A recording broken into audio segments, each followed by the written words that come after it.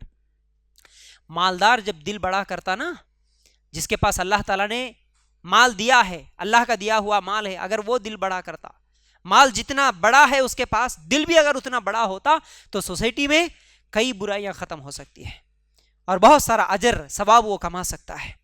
ایک معاشرے کو ایک سکون کا معاشرہ بنانے میں مالداروں کا بہت بڑا ہاتھ ہوتا ہے اگر وہ دل بھی بڑا کرے۔ قرض بھی دو، اور اگر وہ قرض ادا کرنے کے لائق نہیں ہے، مجبور ہے، اس کے قرض کو معاف ہی کر دو۔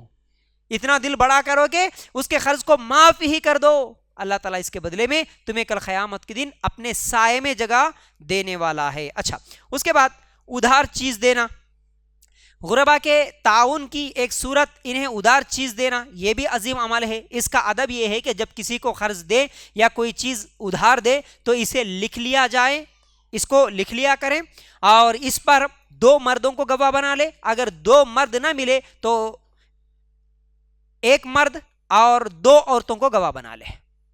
اللہ تعالیٰ نے کیا کہا؟ 2 مردوں کو گواہ بنا لینا، اور اگر 2 مرد نہیں ملے تو 1 مرد اور 2 عورتوں کو گواہ بنا لینا۔ اگر لکھنے کی سہولت یا گواہ میسر نہ ہو تو کوئی چیز رہن رکھ کر قرض دے دیا کرو۔ ان ہدایات کا مقصد یہ ہے کہ بعد میں کوئی مسئلہ کھڑا نہ ہو۔ سورہ بقرہ آیت نمبر 282 اگر نکال کر دیکھیں گے، یہ مسئلہ اللہ تعالیٰ نے بیان کیا۔ کیا ہے؟ ایک تو قرض دینے کا حکم دیا، اور قرض دینے کا اصول اور طریقہ بھی اللہ تعالیٰ بتا دیا کہ جب بھی تم کسی کو قرض دو تو لکھ لیا کرو۔ کیسے؟ آج اکثر لوگ قرض لیتے ہیں، دیتے ہیں، سگے بھائی ہی کیوں نہ ہو، بہنیں ہو، یا رشتہ دار آپس میں، یا پھر دوست پڑوسی، کیا کرتے ہیں؟ ارے ہماری اچھی دوستی ہے بھائی، 50,000 روپے مانگا، ارے میرا دوست ہے، دے دیا۔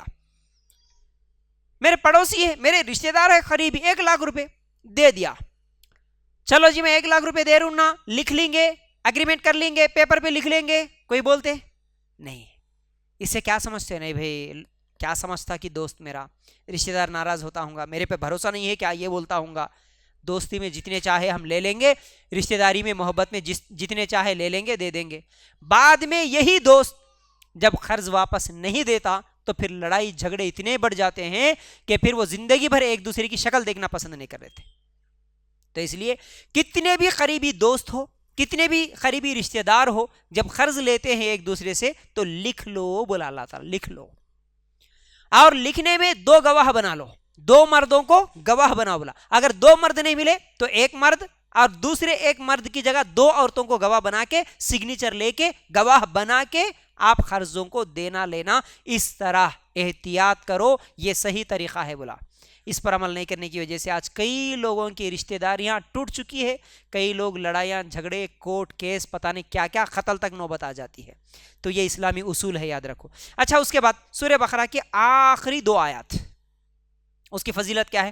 اللہ کے رسول صلی اللہ علیہ وسلم نے فرمایا جو شخص رات کو سورہ بقرہ کی آخری 2 آیات پڑھ لے تو وہ اس کے لیے کافی ہو جائیں گی۔ صحیح بخاری میں یہ حدیث موجود ہے۔ پھر اسی طرح ایک اور حدیث اللہ کے رسول صلی اللہ علیہ وسلم نے فرمایا اللہ تعالیٰ نے زمین و آسمان پیدا کرنے سے 2000 سال پہلے ایک کتاب لکھی، سورہ بقرہ کی آخری 2 آیات اس خاص کتاب میں نازل فرمائی ہے۔ کسی گھر میں 3 راتیں یہ پڑھ لی جائے تو شیطان ان کے قریب نہیں آتا۔ سنن ترمذی میں یہ روایت موجود ہے۔ سورہ بقرہ کی آخری 2 آیات یاد کر لینا، سونے سے پہلے پڑھ لینا، اور جس گھر میں یہ آخری 2 آیات پڑھی جاتی ہے وہاں پر بھی شیطان نہیں آتا۔ یہ 2 آیتوں کی فضیلت ہے۔ اب وہ آیتیں کون سی ہے؟ سورہ بقرہ آیت نمبر 285 اگر ہم لوگ نکال کر دیکھیں گے، یہ سورہ بقرہ کی 2nd لاسٹ آیت ہے۔ اللہ تعالیٰ نے کیا کہا؟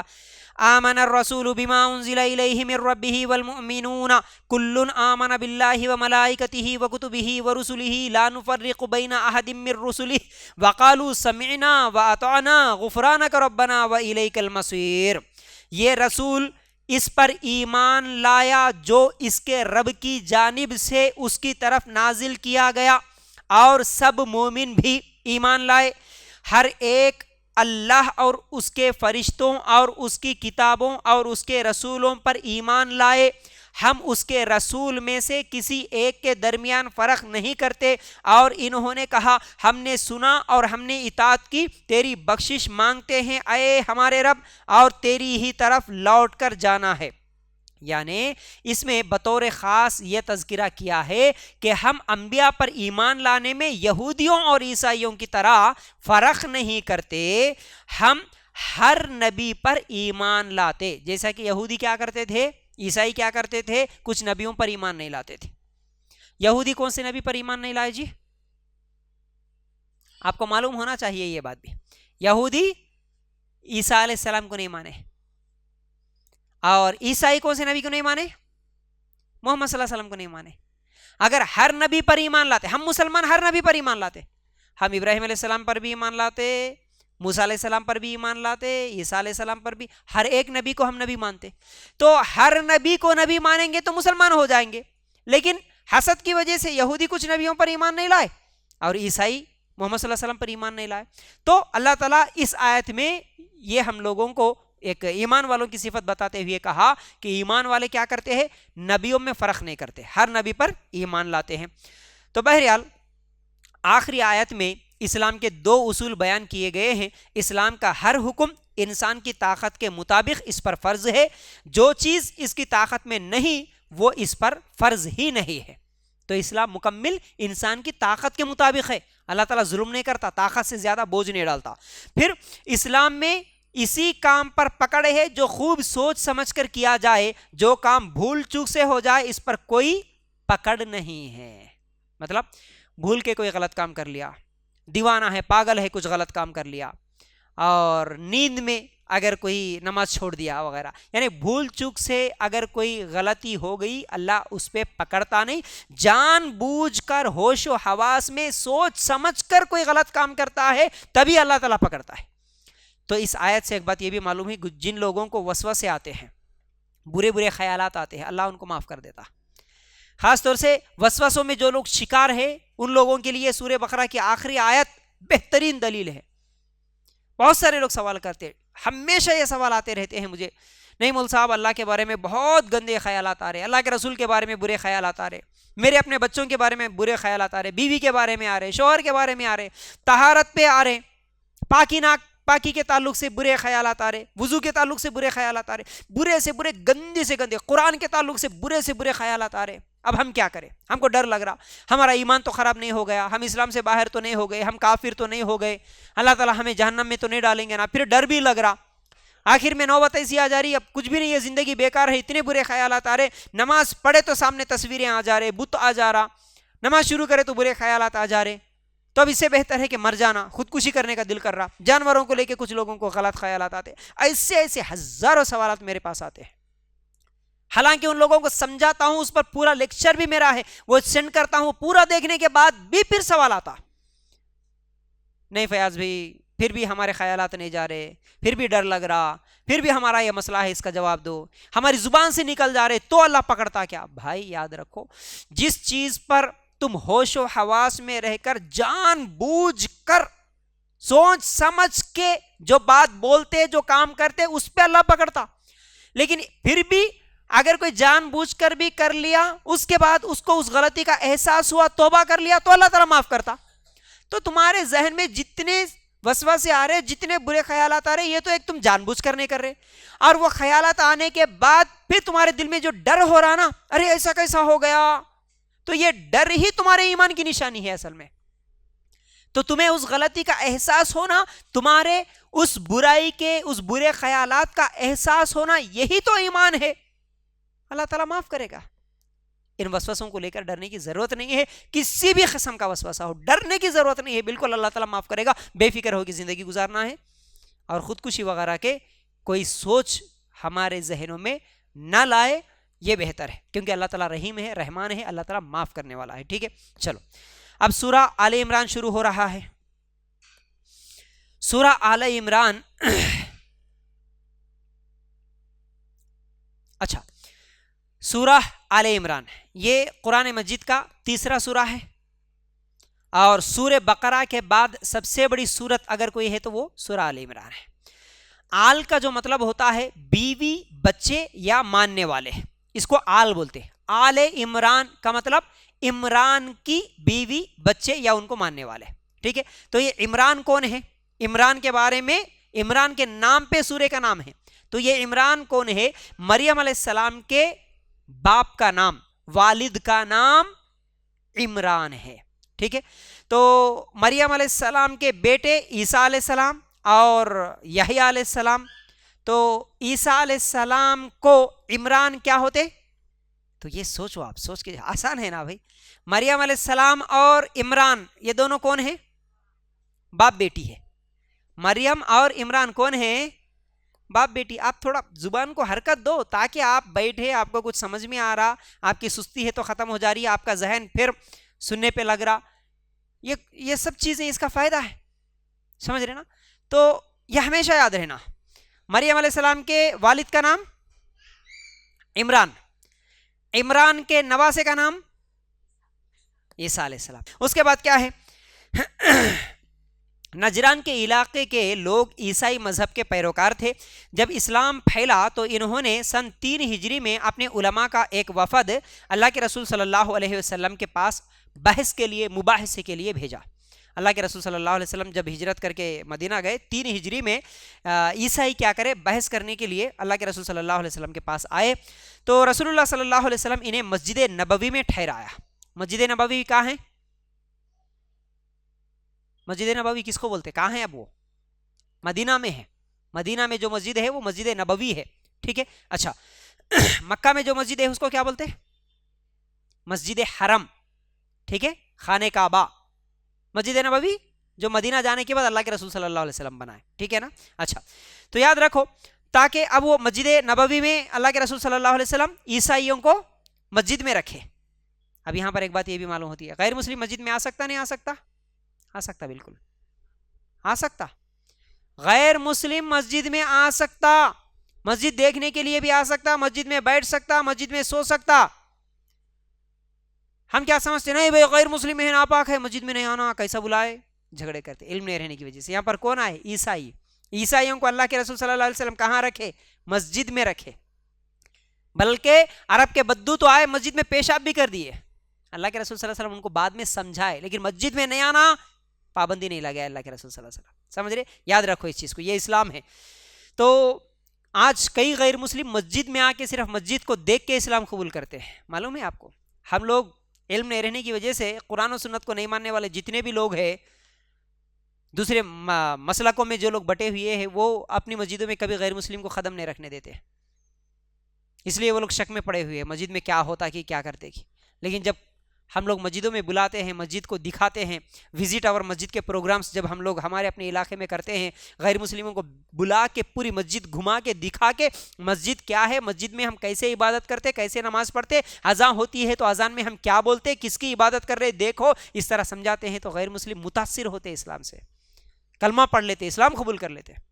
میں جب دبئی میں تھا تو ایک اللہ کا بندہ ایسے ہی ملا, اسلام قبول کر چکا تھا. اس کے اسلام قبول کرنے کی وجہ کیا ہے جب معلوم کرے, جب ہم سوال کرے تو وہ بولا تھا, اچھی طرح یاد ہے مجھے, کہ بھائی میں سب سے پہلے, اصل میرے ساتھ جو مسلمان میرے دوست تھے وہ لوگ مسجد میں جا رہے تھے, ان کو پوچھ کر میں بولا دبئی میں کہ بھائی میں بھی آتا ہوں بھائی مسجد میں ایک مرتبہ, کیا کرتے تم لوگ دیکھتے ہوں. بولے تو ٹھیک ہے آؤ, بول کے مجھے ساتھ میں لے کے گئے. مسجد میں جیسے ختم رکھا, آج تک زندگی میں جو سکون مجھے نہیں ملا صرف مسجد میں قدم رکھتے ہی مجھے ملا تھا. پھر اس کے بعد میں مسجد میں بیٹھنا شروع کرا, مسلمانوں کے ساتھ جا کے صرف ایسے ہی ان کے ساتھ جھکتا تھا, نماز میں نماز پڑھتا تھا. دھیرے دھیرے پھر اسلام کیا ہے سمجھ میں آ گیا. الحمدللہ آج وہ مسلمان, پورے خاندان کو مسلمان بنانے کی کوشش کر رہا تھا وہ, ماشاءاللہ. تو یہاں پر دلیل ملی, عیسائیوں کو اللہ کے رسول صلی اللہ علیہ وسلم مسجد میں روکے تاکہ وہ اسلام کو قریب سے دیکھ لے. مسجد میں رکیں گے تو مسلمان آئیں گے, نماز پڑھیں گے, کیا بولیں گے, کیا پڑھ رہے, یہ سب سمجھ میں آتا, اس لیے مسجد میں روکے عیسائیوں کو اللہ کے رسول صلی اللہ علیہ وسلم. اس کے بعد ان سے عیسائی عقائد اور اسلام کے اصولوں پر بحث مباحثہ ہوا. اس وقت اس سورت کا پہلا آدھا حصہ تقریباً 3 پارے کے آخر تک نازل ہوا. اللہ تعالیٰ پھر ان کے ساتھ جب بحث ہو رہی تھی تو اللہ تعالیٰ قرآن کو نازل کرا, سورہ آل عمران کو. اس کے 3 پارے کے آخر تک اللہ تعالیٰ نے نازل کیا. اس میں اہل کتاب سے بحث کرنے کے اصول اور دلائل کا تذکرہ کیا. سورت کے دوسرے حصے میں اہل کتاب اور دوسرے کافروں پر فتح پانے کے لیے تنظیمی ہدایت دی گئی. سورہ بقرہ میں یہودیوں کے غلط عقائد اور بدعمالیوں کا تذکرہ کیا گیا تو سورہ آل عمران میں عیسائیوں کے غلط عقائد اور بدکاریوں کا تذکرہ ہوا.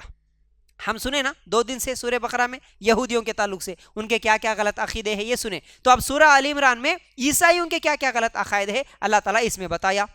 تو سورہ آل عمران میں عیسائیوں کے غلط عقائد اور بد کرداریوں کا تذکرہ ہے. اس کا مقصد یہ بتانا ہے کہ یہود کے بعد عیسائیوں کو امامت عالم اور امامت کبریٰ عطا کی گئی تھی، مگر انہوں نے بھی یہود کی طرح اس کا حق ادا نہ کیا بلکہ دین کو خراب کرنے کی پوری کوشش کی. اس لیے اب یہ منصب محمد صلی اللہ علیہ وسلم اور آپ کے امت کو دے دیا گیا. پہلے امامت عالم عزت جو دیا تھا پوری دنیا میں، اللہ تعالیٰ پہلے امامت یہودیوں کو دیا تھا، انہوں غلطیاں کرے تو عیسائیوں کو دیا، پھر انہوں بھی غلطیاں کرے گناہ کرے تو مسلمانوں کو دیا. اب مسلمان بھی غلطیاں کر رہے تو اللہ تعالیٰ پھر مسلمانوں کو بھی، اسلام کے دشمن مسلمانوں کے دشمنوں سے مسلمانوں کو عذاب دے رہا ہے. تو یہ پوری تاریخ ہے. بہرحال چلو اگر ہم لوگ آگے بڑھیں گے سورہ آل عمران نکال کر اگر پڑھیں گے تو اللہ تعالیٰ ایک تو متشابہات کے پیچھے پڑنے سے پرہیز کرنے کا حکم دیا. یعنی متشابہات کا مطلب یہ ہے کہ قرآن میں کچھ آیتیں ایسی ہیں جو متشابہات ہے، جس کا معنی مفہوم صحیح مطلب ہم لوگوں کو نہیں معلوم، اللہ تعالیٰ نے بتایا. زمانے کے حساب سے شاید بعد میں کسی کو سمجھ میں آئے یا نہ آئے، اس کا مطلب اللہ تعالیٰ بہتر جانتا. تو جو واضح آیتیں ہیں ان کو سمجھیں گے ہم، اس کے مطابق ہم ایمان لائیں گے. اور جو متشابہ آیات ہے ان پر بھی ہمارا ایمان ہے کہ اللہ کا کلام ہے لیکن ہم کو سمجھ میں نہیں آ رہا، بس بات وہیں پر کلوز کریں گے. لیکن متشابہ آیات کے پیچھے اپنی طرف سے منمانی کرتے ہوئے اپنی طرف سے منمانی تفسیریں کریں گے تو گمراہ ہو جائیں گے. عیسائی ایسا ہی کر کے گمراہ ہو گئے. اس کے بعد اللہ تعالیٰ سورہ آل عمران کی آیت نمبر 19 میں کہتا ہے ان الدین عند اللہ الاسلام وما اختلف الذین اوتوا الکتاب الا من بعد ما جاءهم العلم بغیا بینہم ومن یکفر بآیات اللہ فإن اللہ سریع الحساب. ترجمہ اس کا، بے شک دین اللہ کے نزدیک اسلام ہی ہے. اللہ کے نزدیک اسلام کے علاوہ کوئی اور دین نہیں ہے. کوئی اگر اسلام کے علاوہ دوسرا دین لے کے جاتا ہے اللہ کے پاس تو اللہ اسے قبول نہیں کرے گا. اور وہ لوگ جنہیں کتاب دی گئی ہے انہوں نے اختلاف نہیں کیا مگر اس کے بعد کہ ان کے پاس علم آ چکا آپس میں ضد کی وجہ سے. اور جو اللہ کی آیات کا انکار کرے تو بے شک اللہ بہت جلد حساب لینے والا ہے. اچھا اس کے بعد اللہ تعالیٰ سورہ آل عمران آیت نمبر 26 میں کہتا ہے بنی اسرائیل کو امامت عالم کے منصب سے ہٹانے کے تعلق سے یہاں پر قل اللہم مالک الملک تؤتی الملک من تشاء وتنزع الملک ممن تشاء وتعز من تشاء وتذل من تشاء بیدک الخیر انک علی کل شیء قدیر. اس میں اللہ تعالیٰ کہتا ہے کہ کہہ دے اے اللہ بادشاہی کے مالک، تو جسے چاہے بادشاہی دیتا ہے اور جسے چاہے بادشاہی چھین لیتا ہے اور جسے چاہے عزت دیتا ہے جسے چاہے ذلیل کر دیتا ہے. تیرے ہی ہاتھ میں ہر بھلائی ہے، بے شک تو ہر چیز پر پوری طرح قادر ہے. یعنی اللہ کے ہاتھ میں ہے، اللہ کس کو حکومت دینا کس کی حکومت چھین لینا یہ اللہ کے ہاتھ میں ہے. تو جو اللہ کی مان کے چلتا ہے اللہ تعالیٰ اس کو پاور دیتا ہے، بادشاہت دیتا ہے. جو اللہ کی بات نہیں مانتا اللہ تعالیٰ اس کے پاور کو اس کے حکومت کو چھین لیتا ہے. جیسا کہ مسلمانوں کے حالات بھی اگر ہم لوگ دیکھ لیں، پوری اگر مسلمانوں کی تاریخ آپ پڑھ لیں، اللہ تعالیٰ کئی مرتبہ مسلمانوں کو عزت دیا تھا، حکومت دیا تھا، بادشاہت دیا تھا. لیکن جب مسلمان گناہ اور غلطیاں کر بیٹھے تو پھر اللہ تعالیٰ مسلمانوں سے وہ حکومت چھین لیا. ایک زمانہ تھا پوری دنیا میں تقریباً آدھی دنیا میں مسلمان حکومت کرتے تھے. لیکن آج مسلمانوں کی حالت کیسی ہے؟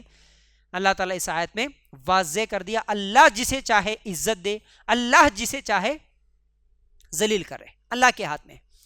تو ہم اسلام کو چھوڑ کر کسی دوسری چیز میں اگر عزت تلاش کریں گے عزت نہیں ملنے والی. اللہ کے ہاتھ میں عزت ہے.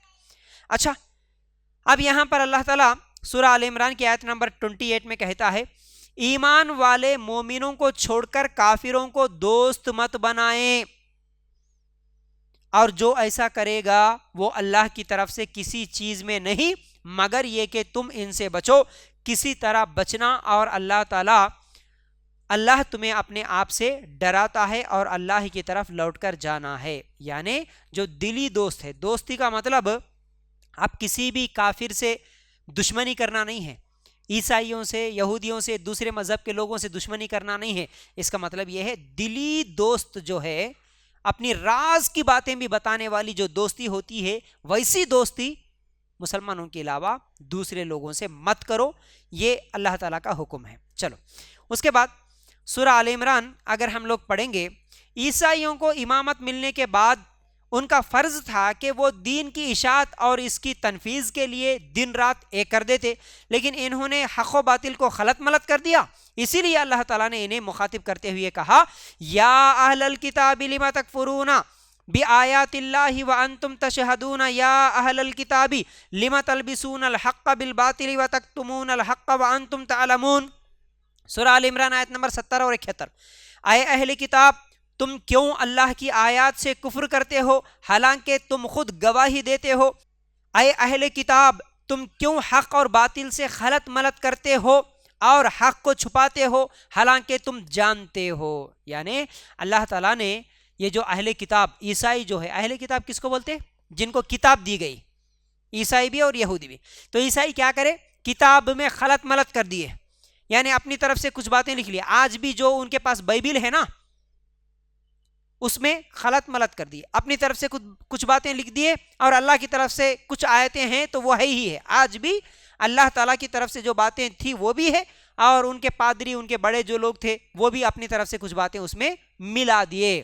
لیکن قرآن کو اس طرح خلط ملط کوئی کر سکتا نہیں کر سکتا. کیوں؟ اللہ تعالیٰ نے اس کی ذمہ داری اللہ تعالیٰ لے لیا. قیامت تک اس کو کوئی بدل نہیں سکتا. باقی جو آسمانی کتابیں ہیں وہ بدل دی گئی ہیں. اچھا، عیسائیوں کے عقیدے پر ایک نظر. عیسائیوں کا خیال تھا کہ ہم اللہ تعالیٰ کے بہت قریبی اور اللہ سے محبت کرنے والے ہیں. تو اللہ تعالیٰ نے فرمایا، قُلْ إِن كُنتُمْ تُحِبُّونَ اللَّهَ فَاتَّبِعُونِي يُحْبِبْكُمُ اللَّهُ وَيَغْفِرْ لَكُمْ ذُنُوبَكُمْ وَاللَّهُ غَفُورٌ رَحِيمٌ قُلْ أَطِيعُوا اللَّهَ وَالرَّسُولَ فَإِن تَوَلَّوْا فَإِنَّ اللَّهَ لَا يُحِبُّ الْكَافِرِينَ. سورہ آل عمران آیت نمبر 31-32. کہہ دیجئے اگر تم اللہ سے محبت کرتے ہو تو میری پیروی کرو، اللہ تم سے محبت کرے گا اور تمہیں تمہارے گناہ بخش دے گا، اور اللہ بے حد بخشنے والا نہایت مہربان ہے. کہہ دیں اللہ اس کے رسول کا حکم مانو، پھر اگر وہ منہ پھیر لے تو بے شک اللہ کافروں سے محبت نہیں کرتا. ایک بہترین بات یہاں پر کیا ہے، عیسائی کیا بولتے تھے؟ ہم اللہ سے بہت محبت کرتے ہیں اور اللہ بھی ہم سے محبت کرتا.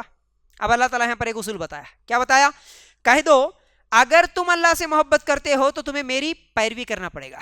میری کا مطلب اللہ کے رسول صلی اللہ علیہ وسلم کے طریقے پہ چلنا ہوگا. آج بھی اگر کوئی یہ کہتا ہے کہ میں اللہ سے بہت محبت کرتا ہوں، بھائی تو سچا کون ہے؟ جو اللہ کے رسول کی پیروی کرے گا، اللہ کے رسول کے طریقے پر چلے گا، وہ اصل میں سچا آدمی ہے اللہ سے محبت کرنے کے دعوے میں. تم اگر اللہ تعالیٰ سے محبت کرتے ہو، یہ تمہارا دعویٰ ہے، تو تمہیں چاہیے کہ تمہیں اللہ کے رسول صلی اللہ علیہ وسلم کی پیروی کرنا ہوگا، اللہ کے رسول صلی اللہ علیہ وسلم کے طریقے پہ زندگی گزارنا ہوگا. اور اگر تم اس طرح اللہ کے رسول کی پیروی کرو گے تو اللہ تعالیٰ بھی بدلے میں تم سے محبت کرے گا اور اللہ تعالیٰ تمہارے گناہ بخش دے گا. یعنی تم اللہ کے رسول کے طریقے پر زندگی گزارو، اللہ کے رسول کی اطاعت کرو، تو پھر بدلے میں اللہ تعالیٰ تم سے محبت کرے گا اور اس کے بدلے میں اللہ تمہارے گناہوں کو بھی معاف کرے گا. اور آپ کہہ دو اللہ اور اس کے رسول کا حکم مانو، پھر اگر تم لوگ منہ موڑ لیے تو اللہ تعالیٰ کہتا ہے اللہ ایسے کافروں سے محبت نہیں کرتا. مطلب میں اللہ کی بات نہیں مانتا ہوں، اللہ کے رسول کے طریقے پہ نہیں چلتا ہوں، بلکہ جو منہ موڑ لیتے نا، اللہ تعالیٰ ان لوگوں کو کافر بولا. کافر، اللہ کا طریقہ مجھے نہیں چاہیے، اللہ کے رسول کا طریقہ نہیں چاہیے، تو ایسے لوگ کافر ہے. تو اللہ تعالیٰ ایسے کافروں سے محبت نہیں کرتا.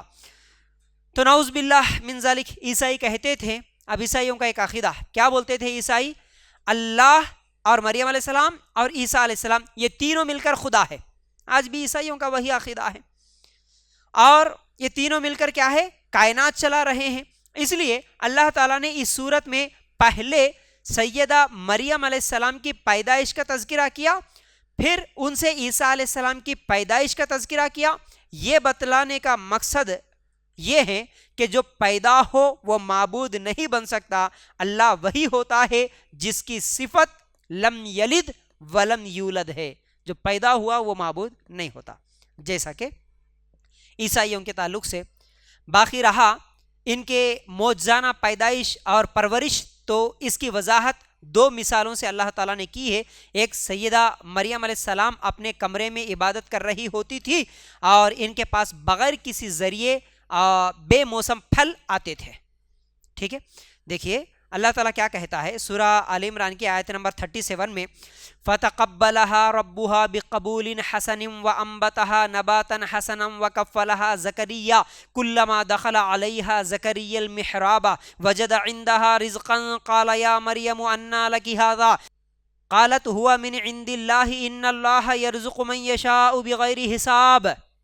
اللہ تعالیٰ ان سورہ آل عمران کی آیتوں میں مریم علیہ السلام کی پیدائش کا تذکرہ کر رہا ہے، کیونکہ عیسائیوں کا عقیدہ کیا ہے؟ آج بھی ان کے پاس خدا کون ہے؟ عیسیٰ علیہ السلام کی۔ عیسائی کس کو خدا مانتے؟ اتنا تو معلوم ہے، عیسیٰ علیہ السلام کو۔ صرف عیسیٰ علیہ السلام کو ہی نہیں مانتے، بلکہ عیسیٰ علیہ السلام اور مریم علیہ السلام اور اللہ کو بھی مانتے وہ۔ لیکن وہ کیسا مانتے اللہ کو؟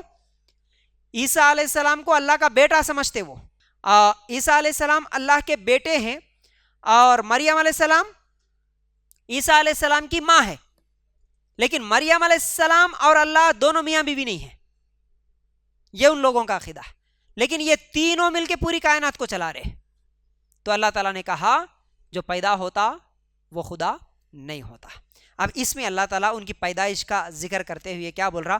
بس یہ سورہ آل عمران آیت نمبر 37 ہے، بس اس کے رب نے اسے اچھی قبولیت کے ساتھ قبول کیا اور اچھی نشو نما کے ساتھ اس کی پرورش کی اور اس کا کفیل زکریہ کو بنایا۔ جب کبھی زکریہ اس کے پاس عبادت خانے میں داخل ہوتے، اس کے پاس کوئی نہ کوئی کھانے کی چیز پاتے تو کہا اے مریم یہ تیرے لیے کہاں سے ہے؟ اس نے کہا یہ اللہ کے پاس سے ہے، بے شک اللہ جسے چاہتا ہے کسی حساب کے بغیر رزق دیتا ہے۔ دوسری مثال، زکریہ علیہ السلام نہایت بوڑھے ہو گئے اور ان کی بیوی بھی بانجھ تھی، وہ اولاد سے نا امید تھے۔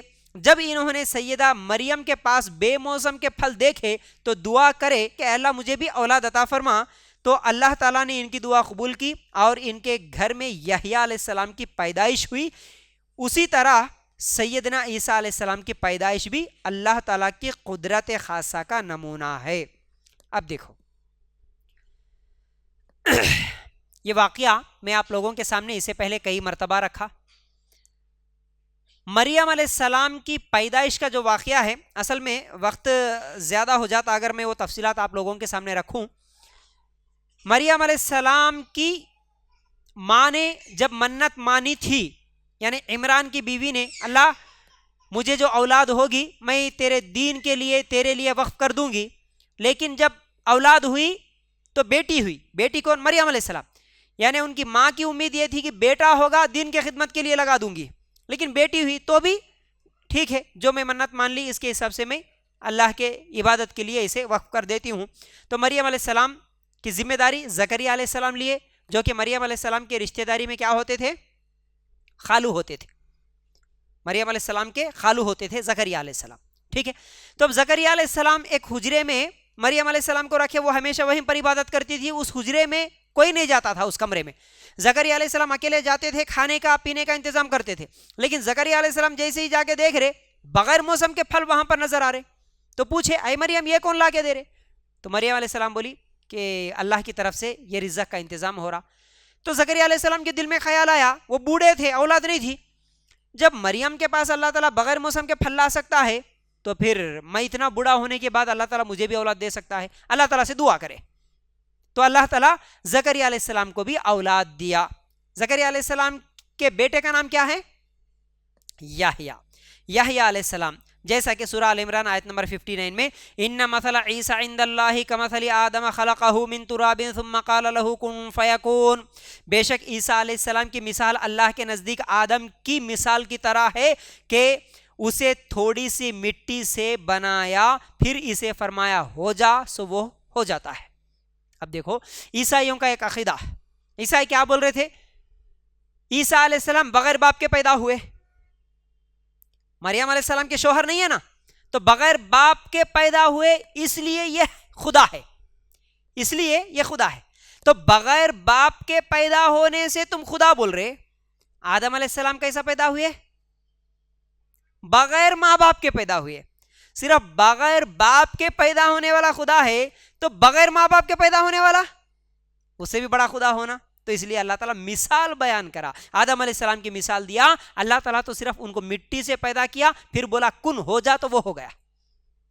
تو اس طرح اللہ تعالیٰ ان کو جواب دیتا ہے. ٹھیک ہے, پھر اس کے بعد عیسیٰ علیہ السلام کے پاس اللہ تعالیٰ کچھ معجزات دیتا ہے. عیسیٰ علیہ السلام کو کچھ معجزات دیا, جیسا کہ عیسیٰ علیہ السلام کے پاس جو معجزات تھے وہ سب کچھ اللہ کے حکم سے ہوتا تھا, ان کا کوئی ذاتی کمال نہیں تھا. انہوں نے خود قوم سے مخاطب ہو کے کہا, کیا میں تمہارے پاس تمہارے رب کی طرف سے عظیم نشانی لے کر آیا ہوں کہ میں تمہارے لیے مٹی سے پرندے کی شکل کی مانند بناتا ہوں, پھر اس میں پھونک مارتا ہوں تو وہ اللہ کے حکم سے پرندہ بن جاتا ہے, اور میں اللہ کے حکم سے پیدائشی اندھے اور برس والے کو تندرست کرتا ہوں اور مردوں کو زندہ کر دیتا ہوں, اور تمہیں بتا دیتا ہوں جو کچھ تم اپنے گھروں میں کھاتے ہو اور جو ذخیرہ کرتے ہو, بے شک اس میں تمہارے لیے ایک نشانی ہے مگر تم مومن ہو. تو اللہ تعالیٰ عیسیٰ علیہ السلام کو کچھ معجزے دیا. پرندے کی شکل بناتے, عیسیٰ علیہ السلام مٹی کی پھونک مارتے, وہ زندہ ہو جاتا. بیمار جو آدمی رہتا اس کے اوپر ہاتھ پھیر دیتے, پیدائشی جو اندھا ہوتا اس کو بھی عیسیٰ علیہ السلام اس کی بیماری کو شفا کر دیتے ہیں. لیکن یہ سب کیا بولے عیسیٰ علیہ السلام؟ میں کر رہا ہوں, نہیں بولے, اللہ کے حکم سے یہ ہو رہا. اللہ مجھے یہ معجزہ دیا اس لیے میں ایسا کر رہا ہوں. اس میں بھی مومنوں کے لیے نشانی ہے, میں خدا نہیں ہوتا, میں اللہ نہیں ہوتا, اللہ مجھے یہ پاور دیا اس لیے میں یہ کام کر رہا ہوں. تو بہرحال آج بہت سارے ہمارے اپنے بھائیوں کو بھی یہ غلط فہمی ہے کہ انہوں نے بھی محمد صلی اللہ علیہ وسلم کے معجزات دیکھ کر انہیں اللہ کے منصب پر فائز کیا. یعنی نہیں بھائی اللہ کے رسول بھی یہ کرے نا وہ کرے نا. بہت سارے لوگ بولتے چاند کے ٹکڑے کر دیے نا, اللہ کے رسول بھی فلاں چیز میں ہاتھ ڈال دیے تو اتنے لوگوں کو دودھ پینے کے لیے کافی ہو گیا نا, اللہ کے رسول ایسا کرے ویسا کرے. تو جب اللہ کے رسول کے پاس اتنی طاقت ہے تو ہم اللہ کے رسول سے کیوں نہیں مانگ سکتے؟ تو غلط عقیدہ ہے. اللہ تعالیٰ کچھ نبیوں کو کچھ معجزے دیتا. ٹھیک ہے. اچھا, یہود و نصارہ کو اتحاد کی دعوت بھی دی گئی. سورہ آل عمران آیت نمبر 64 میں قل یا اہل الکتاب تعالوا الی کلمۃ سواء بیننا وبینکم الا تعبد الا اللہ ولا نشرک بہ شیئا ولا یتخذ بعضنا بعضا اربابا من دون اللہ فإن تولوا فقولوا اشہدوا بأننا مسلمون. کہہ دیں اے اہل کتاب. اہل کتاب کس کو بولتے غلامی؟ اہل کتاب جن کو کتاب دی گئی. اب جب بھی اہل کتاب کا لفظ آئے تو فوراً ذہن میں خیال آ جانا یہودی اور نصارہ, عیسائی اور یہودی. ان کو کتاب ملی نا, اللہ ان کے بارے میں بول رہا. کیا بول رہا؟ اے اہل کتاب آؤ ایک ایسی بات کی طرف جو تمہارے درمیان اور ہمارے درمیان, جو ہمارے اور تمہارے درمیان برابر ہے, وہ یہ ہے اللہ کے سوا کسی کی عبادت نہ کرے اور اس کے ساتھ کسی چیز کو شریک نہ کریں, اور ہم میں سے کوئی کسی کو اللہ کے سوا رب نہ بنائے. پھر اگر وہ پھر جائے تو کہہ دو گواہ رہو کہ بے شک ہم فرما بردار ہیں. توحید کی دعوت دے رہا اللہ تعالیٰ. کیسے؟ دوسرے مسئلوں پر بحث نہیں. تمہارے لیے گوشت کھانا حلال ہے کہ, یا پردہ کرنا حلال ہے کہ, یہ ہے کہ وہ ہے کہ, عورتوں پر ظلم ہے, طلاق ہے. آج کے زمانے میں جو لوگ بحث کرتے نا, تو ان چیزوں پر بحث کی ضرورت نہیں ہے. پہلے کیا کریں گے؟ تمہاری کتابوں میں اور ہماری کتابوں میں جو برابر کی چیزیں ہیں اس کے اوپر پہلے تو ہم عمل کرنے والے بنے. یہ دعوت دین کا ایک بہترین طریقہ ہے. کیا ہے؟ چھوٹے چھوٹے مسائل پر بحث بعد میں کریں گے بھائی. پہلے تمہاری کتاب میں جو لکھا, میری کتاب میں جو سیم سے ملتے جلتے مسائل ہے, پہلے اس پر تو ہم لوگ عمل کریں. کیا ہے؟ تمہاری کتاب میں بھی ہے اللہ ایک ہے, اللہ کے ساتھ کسی کو شریک نہیں کرنا. ہماری کتاب میں بھی ہے اللہ ایک ہے, اللہ کے ساتھ کسی کو شریک نہیں کرنا. پہلے اس پر تو عمل کرو, بعد میں دوسرے مسائل پر بحث کریں گے. ٹھیک ہے. تو اس طرح اللہ تعالیٰ ان کو دعوت دے رہا ہے. اچھا, اس کے بعد مباہلہ, ایک چیلنج دیا اللہ تعالیٰ. مباہلے کا چیلنج. مباہلہ کس کو بولتے ہیں؟ یاد رکھو, مباہلہ اس کو بولتے جب عیسائی علماء رسول اللہ صلی اللہ علیہ وسلم کی کسی بات کا جواب نہ دے سکے, یعنی سمجھانے کے بعد, بحث کرنے کے بعد. کہاں بحث ہوئی بولا میں؟ کہاں بٹھایا اللہ کے رسول صلی اللہ علیہ وسلم عیسائیوں کو؟ مسجد میں. مسجد کون سی مسجد میں؟ مسجد نبوی میں. ٹھیک ہے, اچھی طرح سمجھو. تو بحث کرنے کے بعد ان لوگوں کے پاس کوئی جواب نہ رہا اور حق ماننے پر وہ تیار نہیں ہوئے, آمادہ نہیں ہوئے, تو اللہ تعالیٰ نے مباہلہ کی آیت نازل فرمائی. مباہلہ کا مطلب یہ ہوتا ہے، مباہلہ کا مطلب کیا ہوتا؟ اب سمجھا رہا ہوں، سنو. مباہلے کا مطلب یہ ہوتا ہے کہ جب کسی مسئلے میں فریقین ایک دوسرے کی دلیل ماننے پر تیار نہ ہو اور کسی فیصلے پر نہ پہنچ سکے تو فریقین مل کر اللہ سے التجا کرتے ہیں کہ وہ ابھی دنیا میں فیصلہ کر دے اور باطل کو نیست و نابود کر دے. اس کو مباہلہ بولتے ہیں. کیسے؟ آیت سنا کے میں آپ لوگوں کے سامنے واضح کرنا چاہتا ہوں. دیکھو، پہلے آیت سننے سے پہلے ٹھیک ہے اس مسئلے کو سمجھو. دونوں بیٹھے بحث کر رہے ہیں، ان کے پاس دلیل ہے، انہوں کچھ دلیل دے رہے، انہوں کچھ بولے، انہوں کچھ دلیل دے رہے. آپس میں دلیل کو ماننے کے لیے کوئی تیار نہیں ہو رہا. غلط ہے، انہیں نہ حق پر نہیں ہے، باطل پر ہے، لیکن جب دلیل سامنے آ رہی تو نہیں مان رہا. تو اس وقت مباہلے کا چیلنج اللہ تعالیٰ یہ آیت اتارا. کیا؟ آپس میں دونوں مل کر مباہلے کی چیلنج کو قبول کرنا. جیسا کہ ابھی کچھ دن پہلے سوشل میڈیا پہ ایک عالم ہے، جو بریلوی عالم ہے، وہ ایک غیر مسلم کو چیلنج دیے مباہلے کا، جس کی بنا پر پھر بعد میں ان کی ایک تقریر کی وجہ سے ان کو ابھی جیل میں ڈالا گیا، پھر وہ بیل پہ باہر آئے. بہت زیادہ وائرل ہوا ویڈیو، ان کا نام ذہن میں نہیں آ رہا میرے کو. تو بہرحال ایک غیر مسلم کو چیلنج دیے. کیا نام ہے؟ کچھ رضوی کچھ تو بھی ہے. بہرحال تو بہرحال وہ یہی آیت کی روشنی میں وہ چیلنج دیے. کیا چیلنج ہے معلوم ہے؟ مباہلہ کس کو بولتے؟ دیکھو، اس آیت کا میں ترجمہ رکھ رہا ہوں کیونکہ وقت زیادہ ہو گیا. سنو، سورہ آل عمران آیت نمبر 61. پھر جو شخص تجھ سے اس کے بارے میں جھگڑا کرے اس کے بعد کہ تیرے پاس علم آ چکا تو کہہ دے، آؤ ہم اپنے بیٹوں اور تمہارے بیٹوں کو بلا لیں اور اپنی عورتوں اور تمہاری عورتوں کو بھی اور اپنے آپ کو اور تم بھی، پھر گڑ گڑا کر دعا کرے، بس جھوٹوں پر اللہ تعالیٰ کی لعنت ہو. اس کو مباہلہ بولتے. دلیل آنے کے بعد بھی نہیں مان رہے نا بات، چل آ جا، چیلنج ہے. تو تیرے گھر والوں کو لا لے، تیرے بچوں کو لا لے، تیری بیوی تیرے عورتوں کو لا لے، میں بھی میرے گھر والوں کو لا لوں گا. دونوں مل کے بیٹھ کے اللہ تعالیٰ سے دعا کریں گے، اللہ ہم میں سے جو غلط ہے اس کو برباد کر. اس طرح اللہ تعالیٰ سے دعا کرنا یہ مباہلہ ہے. اللہ جھوٹوں پر تو لعنت کر، اب انہیں جھوٹا ہے تو اس پر تیری لعنت ہونا، میں جھوٹا ہو تو میرے اوپر لعنت ہونا. تو یہ مباہلہ ہے. ٹھیک ہے. تو بہرحال جب رسول اللہ صلی اللہ علیہ وسلم نے یہ آیت ان کے سامنے تلاوت کی تو انہوں نے مباہلہ کرنے سے انکار کر دیا. آج بھی جس غیر مسلم کو وہ جو بریلوی عالم چیلنج دیے وہ بھی انکار کر دیا، نہیں بھی وہ فلاں مسئلہ ہے، پولیس کا مسئلہ ہے، اجازت نہیں ملتی، پرمیشن نہیں ملتی، وہ یہ بول کے وہ بھی انکار کر دیا. تو بہرحال یہ مباہلہ ہے. ٹھیک ہے. کیونکہ وہ دل میں سمجھتے تھے، ان کو معلوم تھا کن کو؟ عیسائیوں کو محمد صلی اللہ علیہ وسلم سچے رسول ہے، ان کو معلوم تھا، اس لیے وہ مباہلے کے چیلنج کو قبول نہیں کرے.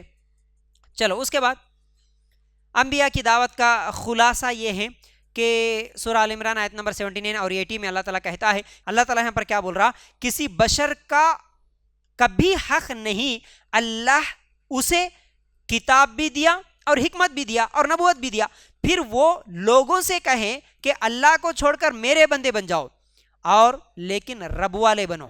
لیکن وہ کیا بولتا؟ رب والے بنو. یعنی کسی بھی انسان، یعنی کوئی بھی نبی جس کو اللہ تعالیٰ نبوت دیا، کتاب دیا، تو وہ کبھی بھی انسانوں کو یہ جا کے نہیں بولتا کہ میرے بندے بن جاؤ، میری عبادت کرو، نہیں بولتا. ہر نبی کی دعوت یہی رہی کہ تم سب اللہ کی عبادت کرو. عیسیٰ علیہ السلام بھی آئے، اللہ کے بندے تھے اور اللہ کی طرف بلائے. عیسیٰ علیہ السلام بھی کبھی میرے بندے بنو، میری عبادت کرو بول کے نہیں بولے. اللہ تعالیٰ یہ آیت میں اس چیز کو سمجھا رہا. ٹھیک ہے. اچھا، اس کے بعد سورہ آل عمران آیت نمبر 81 میں بھی اللہ تعالیٰ کہتا ہے، عیسیٰ علیہ السلام بھی محمد صلی اللہ علیہ وسلم کی بشارت دیے. یعنی جیسے ابراہیم علیہ السلام دعا کرے تھے محمد صلی اللہ علیہ وسلم کی پیدائش کا، اسی طرح عیسیٰ علیہ السلام بھی بشارت دیے. کیسے؟ سورہ آل عمران آیت نمبر 81. اور جب اللہ تعالیٰ نے سب نبیوں سے پختہ عہد لیا کہ میں کتاب و حکمت میں سے جو کچھ تمہیں دوں، پھر تمہارے پاس کوئی رسول آئے جو اس کی تصدیق کرنے والا ہو جو تمہارے پاس ہے تو تم اس پر ضرور ایمان لاؤ گے اور ضرور اس کی مدد کرو گے. فرمایا، کیا تم نے اقرار کیا اور اس پر میرا بھاری عہد قبول کیا؟ تو انہوں نے کہا، ہم نے اقرار کیا. فرمایا، تو گواہ رہو اور تمہارے ساتھ میں بھی گواہوں میں سے ہوں. آخر میں اللہ تعالیٰ نے یہ اعلان کیا، افغیر دین اللہ یبغون ولہ اسلم من فی السماوات والارض طوعا وکرہا والیہ یرجعون. اور جو اسلام کے علاوہ کوئی اور دین تلاش کرے تو اللہ تعالیٰ اسے ہرگز قبول نہیں کرے گا، وہ آخرت میں نقصان اٹھانے والوں میں سے ہو جائے گا۔ یعنی اللہ کے پاس اسلام کے علاوہ کوئی دین قابل قبول نہیں ہے، صرف اور صرف اسلام قبول کرے تو ہی وہ ہدایت پہ ہوں گے اور آخرت میں نجات پائیں گے، اس کے علاوہ دوسرے دین کو اللہ تعالیٰ قبول نہیں کرے گا۔ اب اگر کوئی شخص اسلام کے علاوہ کوئی دوسرا راستہ اختیار کرے گا تو اللہ تعالیٰ اسے قبول نہیں کرے گا، کیونکہ اب ہدایت کا مدار محمد صلی اللہ علیہ وسلم کی ذات اقدس ہے، نجات کا انحصار دین اسلام کو ماننے پر ہے، اس کے بغیر کسی بھی قیمت پر نجات نہیں مل سکتی۔ تو فرمایا سورہ آل عمران آیت نمبر 90 میں، بے شک وہ لوگ جنہوں نے اپنے ایمان کے بعد کفر کیا پھر کفر میں پڑ گئے، ان کی توبہ ہرگز قبول نہ کی جائے گی اور وہی لوگ سراسر گمراہ ہیں۔ یعنی اسلام قبول کرنے کے بعد بھی اگر اسلام چھوڑ دیے، کفر میں پڑ گئے، تو پھر اللہ تعالیٰ ان کی توبہ کو قبول نہیں کرے گا۔ تو بہرحال یہ آج کی آخری آیت تھی، تو امید کرتا ہوں باتیں سمجھ میں آگے ہوں گی۔ اللہ تعالیٰ ہمیں اسی طرح قرآن کو سمجھنے کی اور اس کے مطابق عمل کرنے کی توفیق دے، آمین۔ جزاک اللہ خیر۔ السلام علیکم ورحمۃ اللہ وبرکاتہ۔